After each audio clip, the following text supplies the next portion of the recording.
संध्या live, आवाज महाराष्ट्राचा। नमस्कार, मी गौरी, आपण पाहत आहात संध्या लाईव्ह। शालेय अभ्यासक्रमात मनुस्मृतीचा समावेश करण्याचा प्रयत्न हे सरकार करत आहे। याचा विरोध म्हणून महाड येथील क्रांतीस्तंभ येथे मनुस्मृतीचे दहन करून याचा निषेध केला। हे करत असताना अनावधानाने माझ्याकडून एक मोठी चूक घडली। मनुस्मृतीचे निषेध करणारे पोस्टर्स काही कार्यकर्त्यांनी आणले। त्यावर बाबासाहेब आंबेडकर यांचे देखील चित्र होतं। मनुस्मृती आणि डॉक्टर बाबासाहेब आंबेडकर यांचे एकत्रित चित्र असणारे हे पोस्टर माझ्याकडून अनावधानाने फाडण्यात आलं। मी याबद्दल जाहीर माफी मागतो, असं आव्हाड यांनी म्हटलंय। पाहूयात। आज डॉक्टर बाबासाहेब आंबेडकरांनी 25 डिसेंबर 1927 ला जाती धर्माला जन्म घालणाऱ्या, चातुर्वर्ण्याला जन्म घालणाऱ्या, समाजातल्या स्त्रियांविषयी अतिशय गलिच्छ लिखाण करणाऱ्या मनुस्मृतीचे दहन केलं। त्या मनुस्मृतीच्या काही श्लोकांचा समावेश महाराष्ट्राच्या पाठ्यपुस्तकामध्ये करण्याचा निर्णय घेण्यात आला आणि त्याचं अधिकृतरित्या समर्थन श्री केसरकर शिक्षण मंत्री यांनी केलं। त्याच्या विरुद्ध आम्ही मनुस्मृती दहन करण्याचा कार्यक्रम महाड येथे, जिथे बाबासाहेबांनीच दहन केलं होतं, तिथे घेतला।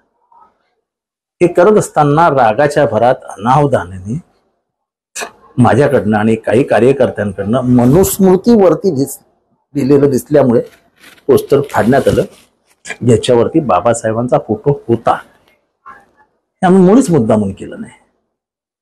रागाच्या भरात, मनुस्मृतीवरतील रागाच्या भरात हे सगळं घडलं आणि मी त्याबद्दल उघडपणाने माफी मागतोय। मी त्याच्यात उघडपणाने म्हटलं आहे की मी लीन होऊन, नतमस्तक होऊन ह्या प्रकरणाबद्दल कार्यकर्त्यांकडनं माझ्याकडनं झालेल्या चुकीबद्दल माफी मागतो। आणि खरोखरच मला वाईट वाटलं, कारण का बाबासाहेबांना आयुष्यभर बाप मानणारा मी माणूस आहे। मी कुठल्याही प्रकरणात बोलत असताना जय भीम शिवाय भाषण संपत नाही। मी कुठल्याही भाषणात किंवा कधीही बोलताना बाबासाहेब हे माझे बाप आहेत असं म्हटल्याशिवाय थांबत नाही। मला कधीही काही वाटत नाही त्यांना बाप म्हणत असताना। त्या बापाचं पोस्टर माझ्या हातनं फाडलं जाणं किंवा त्यांचा फोटो फाडला गेले की नाही हे मला माहित नाही आहे, पण तरीही जे काय झालं असेल मला अत्यंत वेदनादायी आहे। त्याबद्दल मी माफी मागितलेली आहे, माफी मागतोय आणि माफी मागत राहीन। माझ्या हातनं चूक झालेली आहे। ह्याच्याबद्दल जे काय राजकारण चालू आहे ते चालू आहे, त्याच्याबद्दल मला काहीच बोलायचं नाही। म्हणजे राजकारण करतायत, दुर्दैवाने ते मनूबद्दल बोलतच नाहीत। त्यामुळे त्यांना आंबेडकरांबद्दल किती प्रेम आहे, डॉक्टर बाबासाहेबांबद्दल, तेच दिसून आलं। माझ्या हातनं हे घडलं की चुकच आहे, पण मी बाबासाहेबांचा सन्मान करण्यासाठी महाडला आलो होतो। मनुस्मृती जाळली आम्ही, ते बाबासाहेबांना अभिप्रेत आहे ते केलं आम्ही।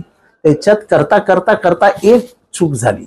इंग्लिशमध्ये एक म्हण आहे, एरर इज दाय नेम ह्युमन, म्हणजे चूक हे मानवी जीवनाचं लक्षण आहे। मी चूकच करणार नाही तर मी देव। माझ्यातून चूक झाली, त्याबद्दल मी मनापासून क्षमा मागितलेली। आता ज्यांना राजकारण करायचं असेल त्याला करू द्या, त्याच्यात मला काही फरक पडत नाही। तुम्ही मला मनुस्मृती जाळण्यापासून रोखू शकत नाही।